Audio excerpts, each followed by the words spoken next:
here today to talk about the soon to be introduced Drink Local Economic Recovery Package. This bill is being put forward by the Minnesota Cider Guild, Minnesota Distillers Guild, the Minnesota Craft Brewers Guild, the Minnesota Farm Winery Association, Hospitality Minnesota, and Minnesota Independent Restaurants. This unprecedented collaboration formed as members of the food and beverage industry found that they had all been deeply impacted by the effects of COVID-19 and wanted to find a way to not only recover from that, but also find new paths forward together in collaboration. So as we approached this session, we all were speaking about the impact of the pandemic, and we're trying to find ways that we could stand together, and that is how this bill came to be. So with that, I will introduce Representative Liz Olson to give an overview of the bill. Good morning, everybody. I am Representative Liz Olson, and I represent District 7B, which is the home of many fine craft beverage folks, and too many to actually probably name. So I'm really glad to be the chief author of this legislation and to be working with this dynamic coalition. I think you heard from Lauren about the impact that COVID-19 and the pandemic has had on these businesses that are so important to our communities, that employ good folks, that really drive our tourism and our local economies. So we really need to support them, not only just now in recovering from the pandemic, but what comes next. And this bill would really help to generate income, to hire employees, to invest in equipment and move products to partner businesses, and really just overall help invest in our communities as we move on to the next chapter. And so what this bill does, it allows breweries to sell up to 768 ounces per person per day of their own beer to go in cans, bottles, crowlers, and growlers. It allows cideries up to 75,000 gallons and brew pubs up to 200 barrels of self-distribution. It aligns Minnesota cidery and winery taxation with federal statute, allows distilleries to sell up to 1.5 liters of their own product in standard bottle sizes, and it makes beer, wine, and cocktails to go permanent for bars and restaurants. And it allows liquor stores, bars, and restaurants to sell and fill growlers. We see this as a sensible step forward, and I'm proud to be supporting the Drink Local Economic Recovery Package. And with that, I will introduce Senator Karan to talk about his perspective as the chief author in the Senate. Thank you, Representative Olson. And yeah, I represent Senate District 32, Chisago and Iceni counties. And as Representative Olson said about the growth in this industry in the metro area, this is actually just starting to explode, one of the fastest growing opportunities for small towns in rural Minnesota. So it's important for us to support this bill. So why does this bill matter and why now? It's really a collaboration between a variety of groups and unprecedented from the number of groups working together and to show that it's really critical and why these changes are important. This bill brings back more than 100,000 jobs and aids in the multiple year recovery of the food and beverage industry, which has historically dealt with low and thin margins.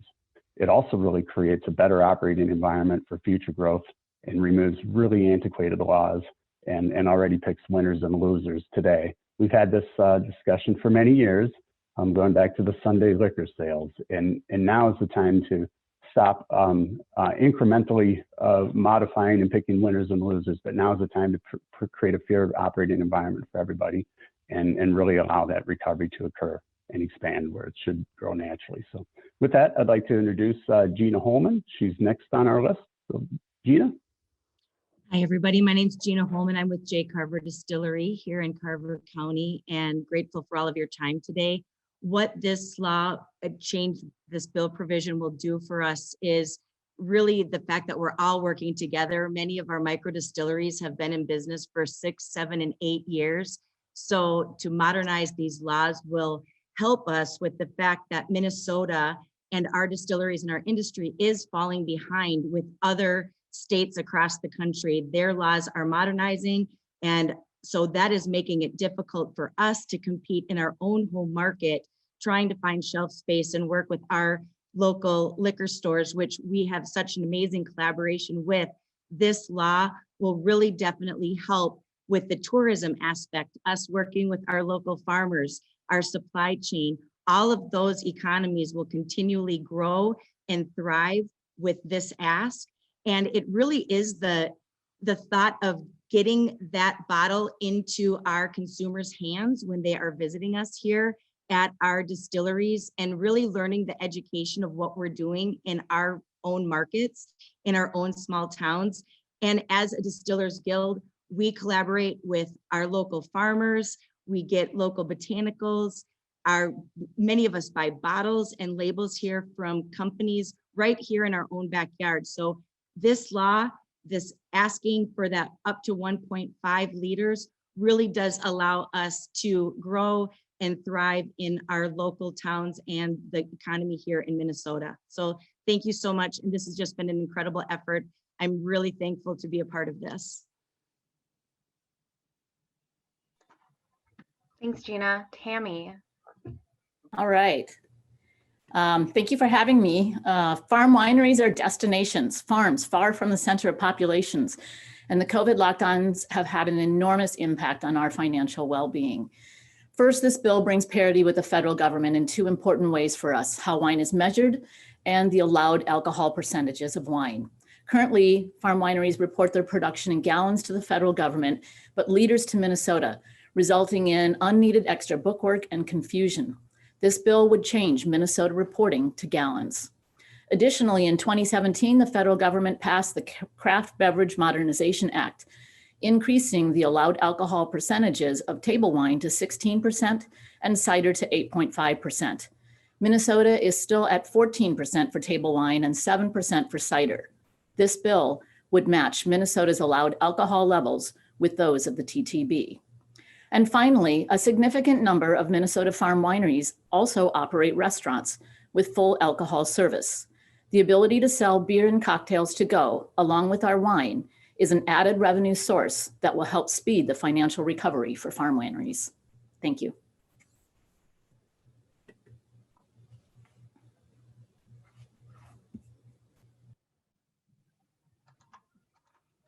Next is Jeff. Yeah, hi, I'm Jeff Zeitler from Urban Forage Winery and Cider House.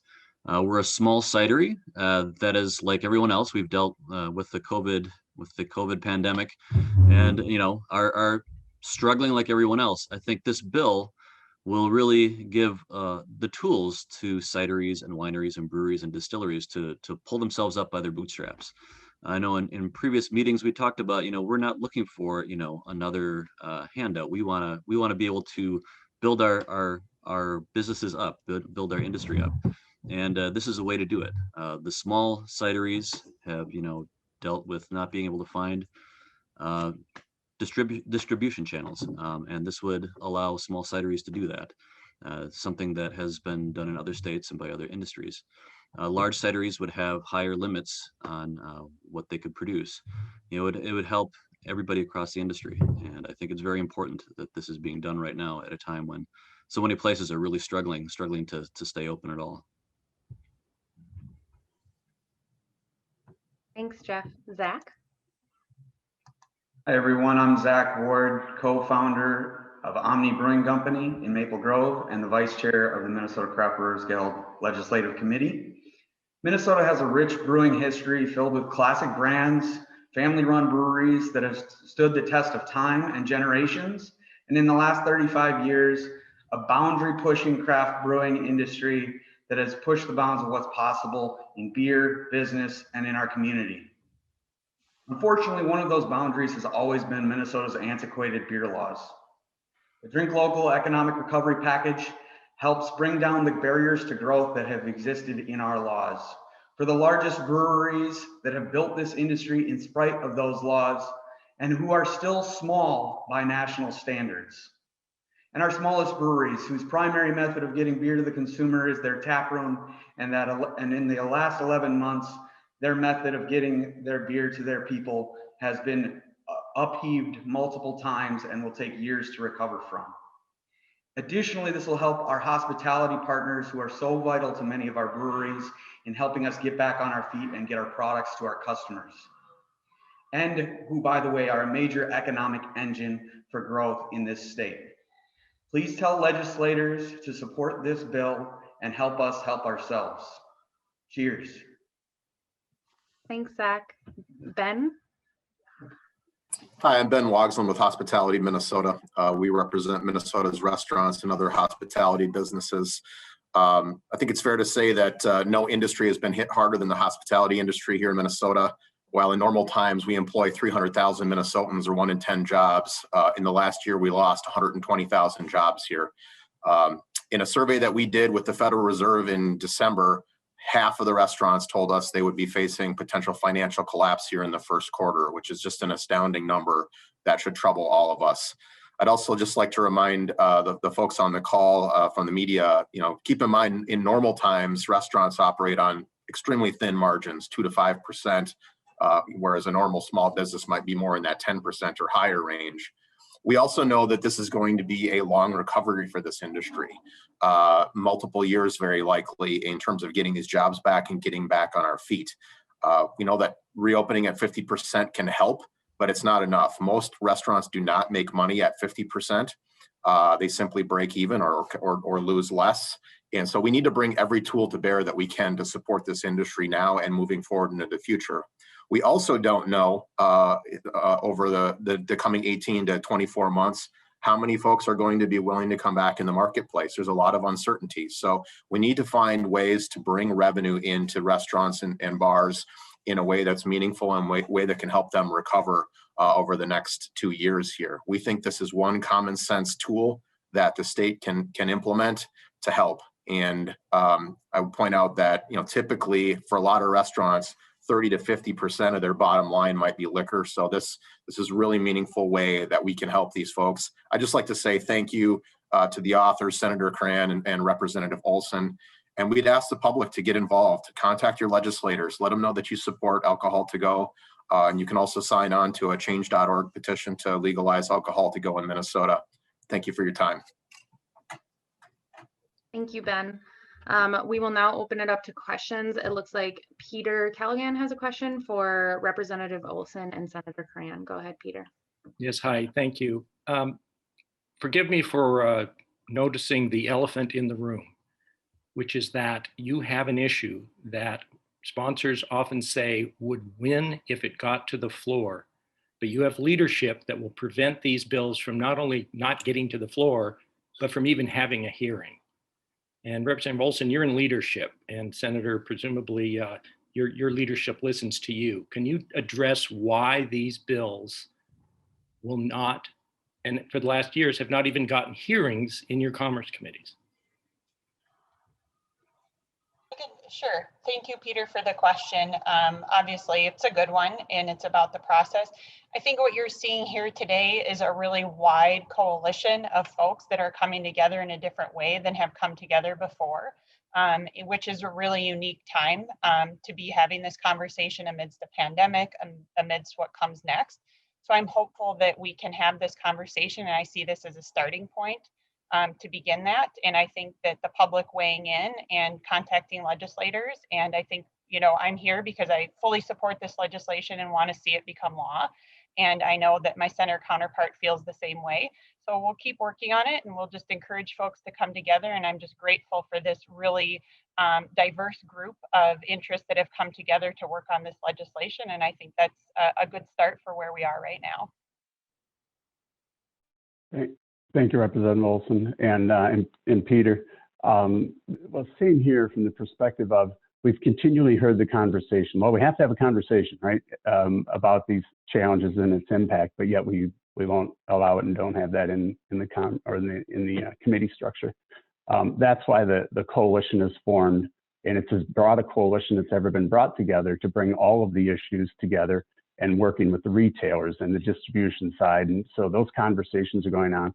But with the larger coalition and being united, we think we can move this conversation along much further than we have in the past. And you're right, Representative Olson talked about our citizens need to be involved and make sure that they have their voices heard, especially, I look at it, rural Minnesota.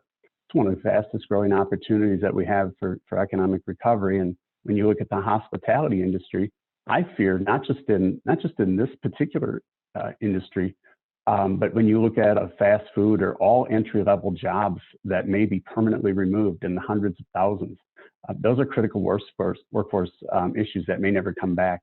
So I'm for free and open markets. We're going to continue to push the conversation. And I'm grateful that this coalition of sometimes mad scientists and brewers are united to try and resolve and to eliminate the incrementalism that we've been accused of, that we always want more. Yes, we want more free enterprise and we want more jobs and economic opportunity for everybody. And so that's really what we're fighting for. So thank you for the question. Can I follow up? It's neither of you mentioned those elephants that I was referencing, which are the Teamsters and the Licensed Beverage Association. And I keep hearing from the two chairs, even a new chair this year, that there needs to be a peace in the valley agreement.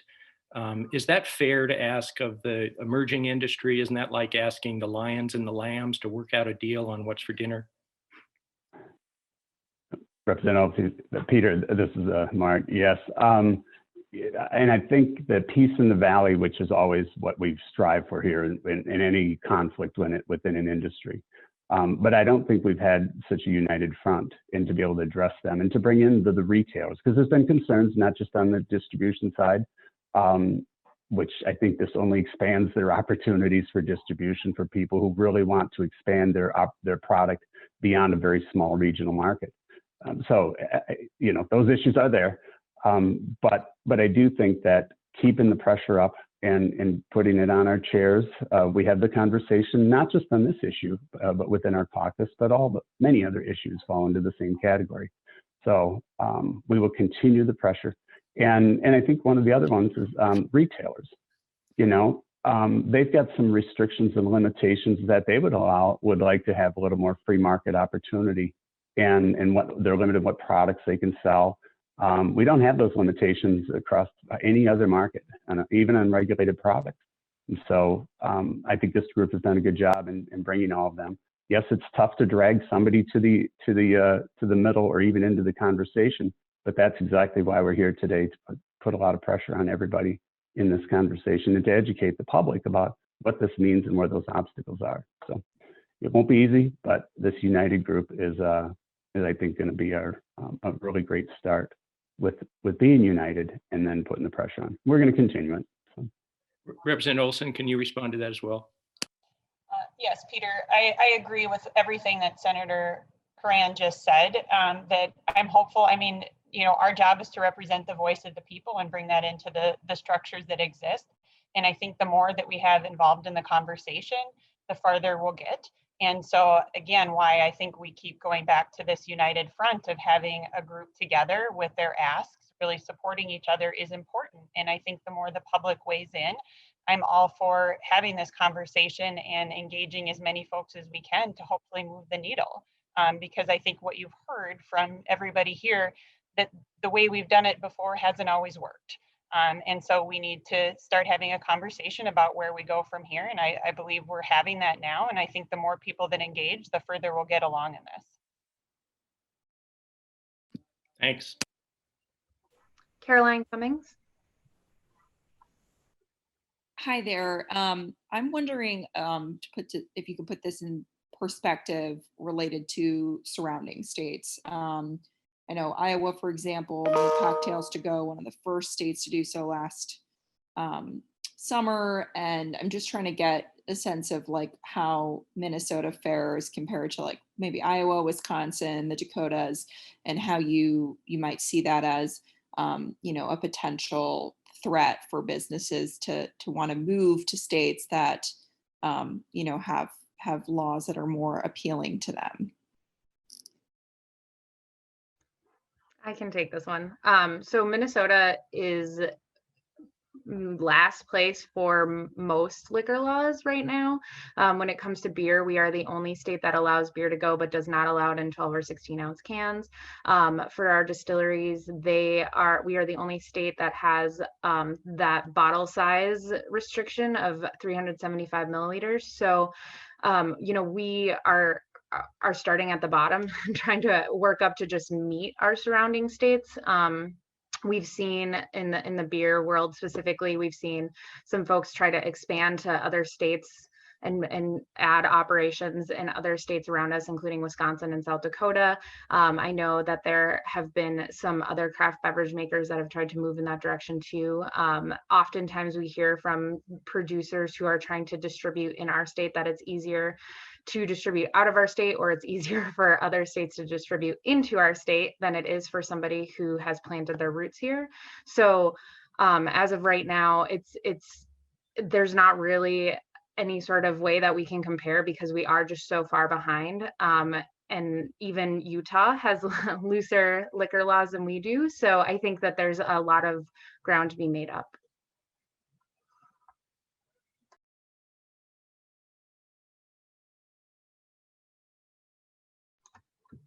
Are there other questions from anybody?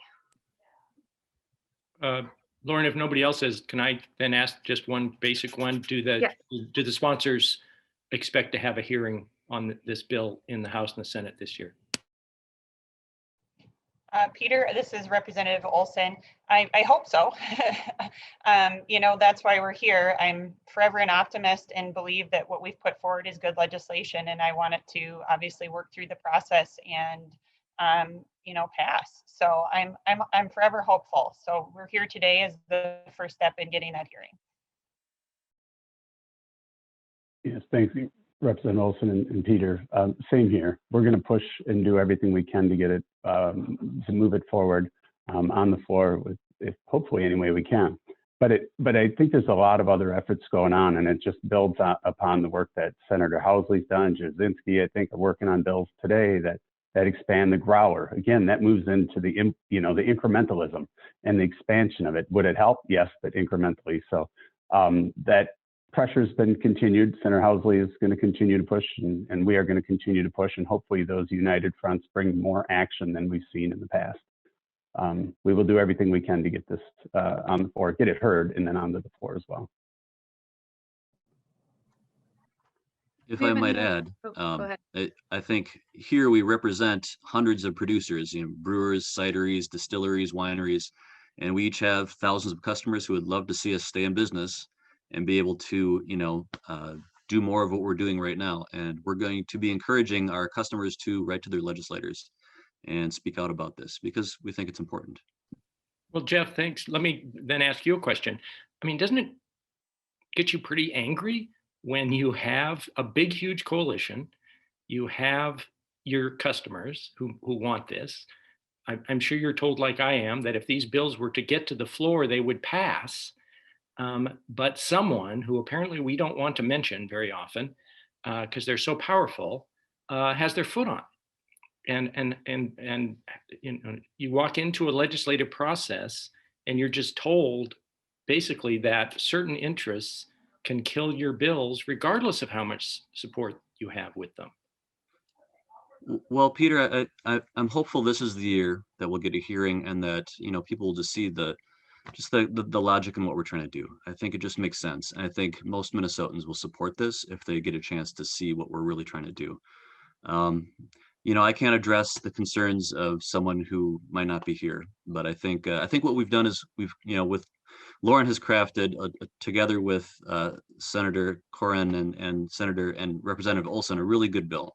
And I think anybody who takes the time to look at this will be convinced. I have a thought on that as well. I've worked on legislation and been in the room and had that experience of dealing with that third tier and their concerns. But I'd like to think of farm wineries and craft breweries, the whole craft alcohol industry. We're small businesses, and small businesses and emerging industries really need free access to markets during our early years, which I like to call our incubation period. We're incubating these new businesses. And once we become sustainable and successful, then distributors become a natural part of what we need and will use. I think that we're artificially putting the cart before the horse when we ask, a brand new tiny business that doesn't have the volume to even be in distribution to have limited access to the market until they should become large enough to need and attract the services of a distributor. So we're just asking for that free access to the market during our incubation period so we can be successful and we can partner with that elephant in the room. Thank you. Thanks, Tammy. And I think, Ben, you wanted to say something as well. Just to Peter's question, I think we all on this call believe that this is a reasonable proposal, and this is a good, conversation that we need to be having as a state of how we move forward. And I guess part of our hope is that folks like you, Peter, and the other media members on the call would help, flesh out some of those pieces in terms of which parts of the opposition are actually, reasonable, and how do we find a way to move forward on this. So I think the more we talk about it, the better. And I'm really happy that we're part of this broad coalition, as the representative and senator said, to try to move this issue forward. We've got to start talking about it more publicly and more openly. So. Thank you, Ben. So with that, I think we will end. Thank you so much, everyone, for joining us. And thank you to all of our speakers today. Have a great rest of your day.